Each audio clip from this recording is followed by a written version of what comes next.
Hey there, everyone. Drew Goldfarb from DGPicks.com. Only a half dozen games on the MLB slate for this Thursday, and one of them got a very early, for those of us here on the West Coast, an early start. The Yankees and the Twins starting at 10 a.m. Pacific time, 1 p.m.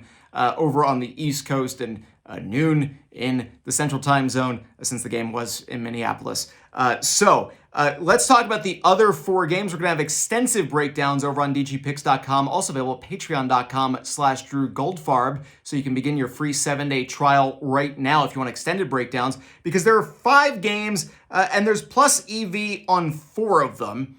Not all of the teams that have plus EV are super intriguing when it comes to a moneyline bet, for reasons that I'll get into and further break down at DGPicks.com. The game without plus EV is Mets and Phillies. The Mets have lost 3 straight. The Phillies have won 3 straight. They're 31-13.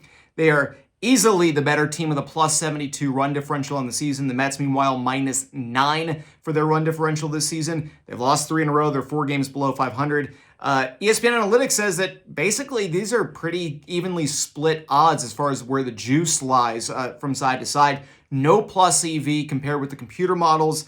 Phillies at minus 142. They're the better team.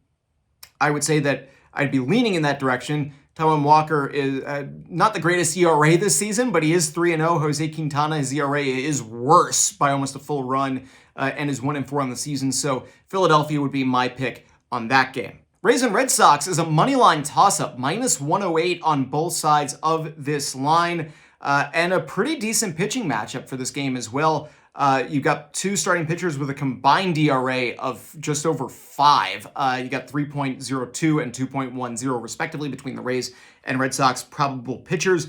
Their lineups, their records on the season, I should say, are practically identical. Half game separating them. That's because Boston's played 1 game less. The Rays won yesterday. They've won 6 out of 10. The Red Sox lost yesterday. They've lost 6 out of 10. The run differential heavily favors the Boston side of things. Games at Fenway Park tend to have a higher, as far as totals lines go, that tends to be where that goes because of the way that Fenway just plays in most days. These 2 starting pitchers, you could see a first 5 innings under as an interesting play, but ESPN Analytics, their computer models say that there is plus EV on the Boston side of things, giving them nearly a 52% chance, giving them a 53% chance to win this game. The implied odds, 52%.